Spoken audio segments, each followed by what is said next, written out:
All right, everybody. I wanted to do a quick overview of my PlayStation Vita and the software that I'm running. Go ahead and turn it on here.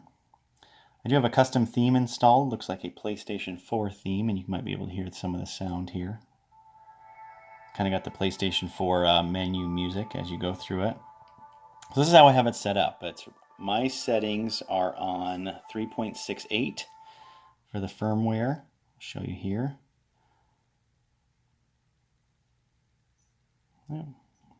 System settings, system info, 3.68, running the Henkaku hack. Now on 3.68, you have to run H Encore every time you boot up your PlayStation Vita, but for me it's not a big deal because I just leave it in low power mode and don't have to restart it very often. So we'll get rid of that. What I do with this for the most part, you can still do PS4 Remote play with your hacked PlayStation Vita. That's not a big deal. You can still go ahead and do it. I still have my normal PSN account hooked up to it, so no problems with that. I do a lot of retro emulation through Retroarch. And how I have this set up here, I will go ahead and show you guys. PlayStation Vita seems to be able to do regular Nintendo, Super Nintendo, Genesis, some Final Burn Alpha. There's a couple other emulators it does as well. Any of the Game Boys, Game Boy Advance, it does all those really well. Taking a look here, you can kind of take a look at what I have loaded on here. Regular Nintendo, Super Nintendo, and Sega Genesis or Mega Drive. So you can just take a look at the games I have installed. Everything's worked great from what I have found so far. Let's do quickly a Super Nintendo. We'll do Contra. You pick your emulator, we'll run it.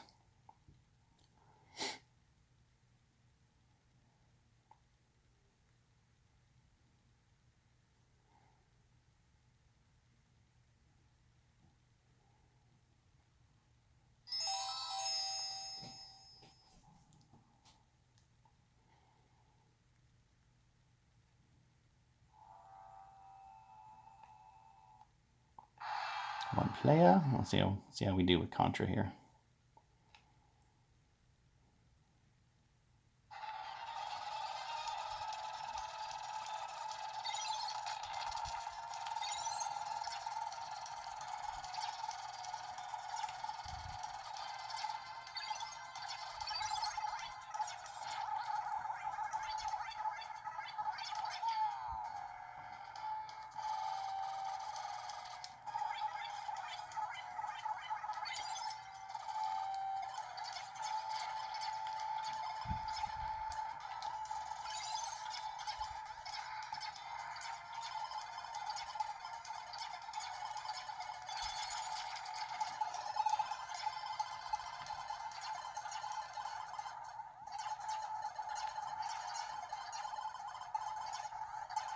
All right, so you get the gist. That's Retroarch.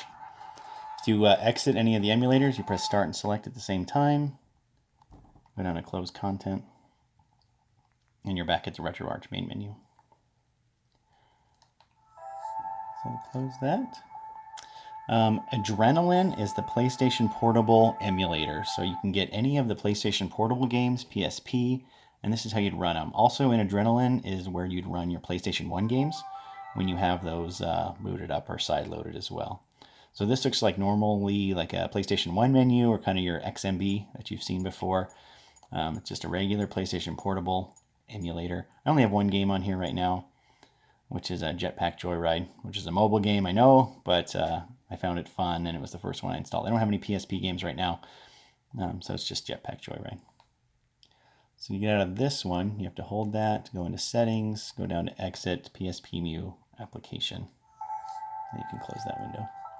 The last thing I wanted to show you, or the second to last thing, is PKGj. This is pretty much a free shop for PlayStation Vita, PSP, and PlayStation 1 games.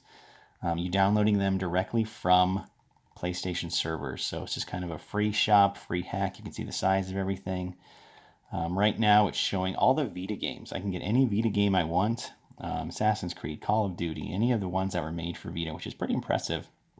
If you want to switch it up, go down to, you can go to DLCs, show PlayStation 1, PSX games, or show PSP games.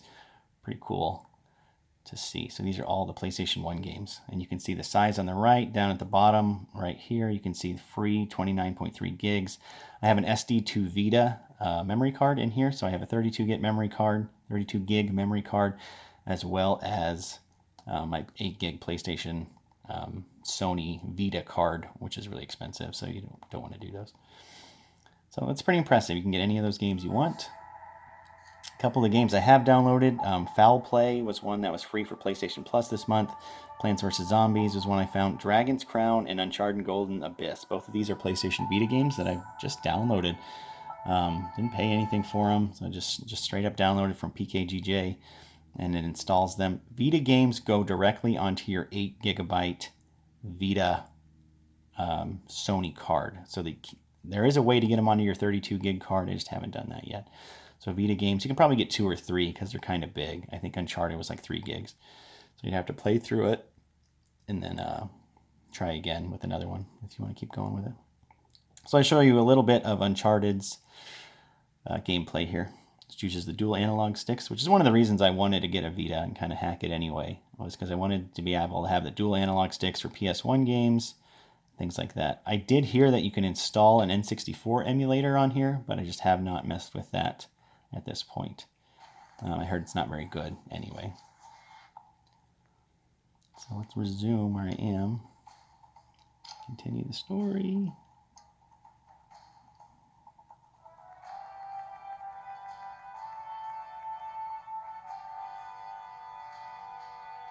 Hopefully you can hear some of the game sounds. Sounds really good, actually.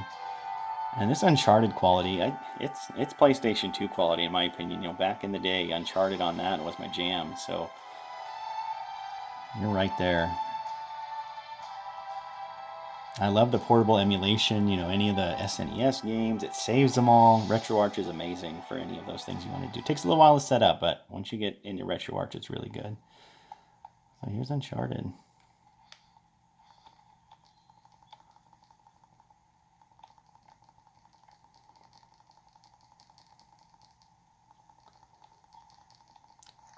Kind of following this guy's in my way. And you got your triggers.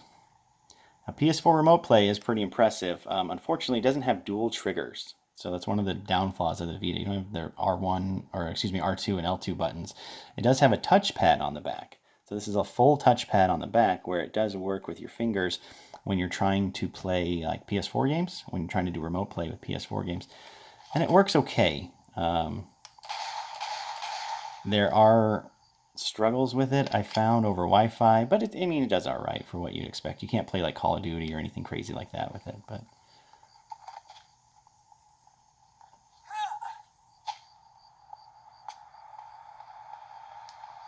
so overall, that's not too bad. For about a $100 device, you can get Vitas for about $100 now on your local Craigslist or Facebook Marketplace.